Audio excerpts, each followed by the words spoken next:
Assalamualaikum warahmatullahi wabarakatuh. Salam sejahtera bagi kita semua. Perkenalkan, nama saya Imam Rifki Fauzan Ginting dari kelas AKP 7B.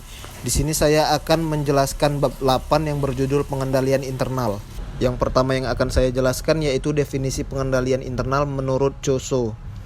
Pengendalian internal adalah proses yang dilaksanakan oleh direksi atau dewan komisaris, manajemen, dan personalia lainnya yang dirancang untuk memberikan assurance atau keyakinan yang memadai tentang capaian atas tujuan-tujuan berkenaan dengan kegiatan perusahaan, pelaporan, dan ketaatan. Yang selanjutnya yaitu tujuan pengendalian internal. Terdapat 3 tujuan pengendalian internal. Yang pertama yaitu tujuan operasional yang berkenaan dengan efektif dan efisiennya kegiatan entitas, termasuk tercapainya sasaran operasional dan keuangan, serta pengamanan aset terhadap kerugian, misalnya terhadap pencurian, bencana alam, dan seterusnya. Yang kedua yaitu tujuan pelaporan, yang berkenaan dengan pelaporan keuangan internal dan eksternal, serta pelaporan non-keuangan. Dari sisi dapat dipercayanya tepat waktu, keterbukaan, atau syarat-syarat lain yang ditentukan regulator atau aturan perundang-undangan, lembaga yang menetapkan standar atau kebijakan entitas. Dan yang terakhir, yang ketiga, tujuan ketaatan, yang berkenaan dengan ketaatan terhadap hukum dan ketentuan perundang-undangan yang relevan dengan entitas tersebut.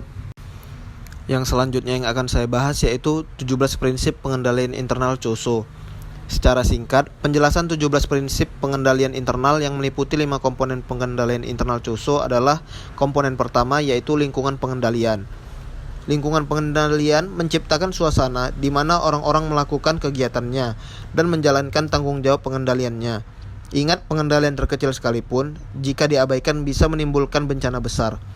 Adapun prinsip pengendalian internal pada komponen lingkungan pengendalian, yang pertama yaitu tunjukkan komitmen terhadap integritas dan nilai-nilai etika. Yang kedua, laksanakan tanggung jawab pengawasan. Yang ketiga, ciptakan struktur, wewenang, dan tanggung jawab.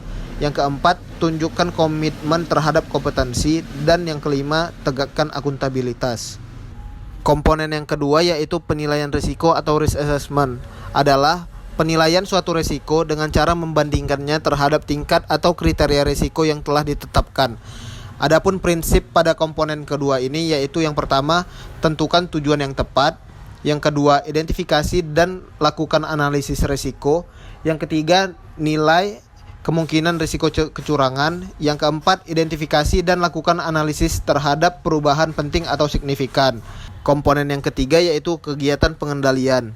Kegiatan pengendalian adalah tindakan yang diambil direksi atau dewan komisaris, manajemen, dan pihak-pihak lain untuk menangani risiko dan meningkatkan potensi tercapainya tujuan dan sasaran perusahaan.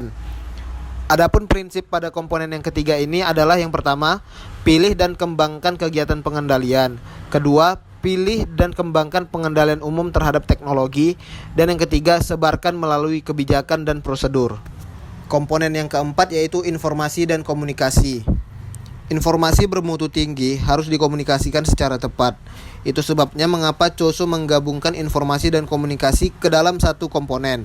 Informasi bermutu tinggi ditentukan oleh 3 sifat, yaitu relevan, akurat, dan tepat waktu. Adapun prinsip pada komponen yang keempat yaitu: yang pertama, gunakan informasi yang relevan. Yang kedua, berkomunikasi secara internal. Dan yang ketiga, berkomunikasi secara eksternal. Komponen yang kelima yaitu kegiatan pemantauan. Kegiatan pemantauan adalah suatu proses menilai kualitas kinerja. Pemantauan telah lama menjadi peran auditor internal untuk meninjau kepatuhan dengan prosedur yang telah ditetapkan. Proses pemantauan berguna untuk menjaga keefektivitasan dan kestabilan internal kontrol agar dapat mengambil keputusan jika diperlukan. Adapun prinsip pada komponen yang kelima ini adalah: yang pertama, lakukan evaluasi berkelanjutan dan atau evaluasi terpisah. Yang kedua, evaluasi dan komunikasikan kekurangan dan kelemahan. Yang selanjutnya yang akan saya bahas yaitu kendala yang dihadapi pengendalian internal. Seperti disebut sebelumnya, pengendalian internal memberikan keyakinan yang memadai tentang capaian tujuan perusahaan. Namun, ada kendala-kendala yang tidak dapat dihindari. Kendala-kendala ini mungkin terjadi karena: yang pertama, kesesuaian antara tujuan-tujuan yang ditetapkan yang merupakan prakondisi bagi pengendalian internal. Yang kedua, kesalahan manusia dalam membuat pertimbangan.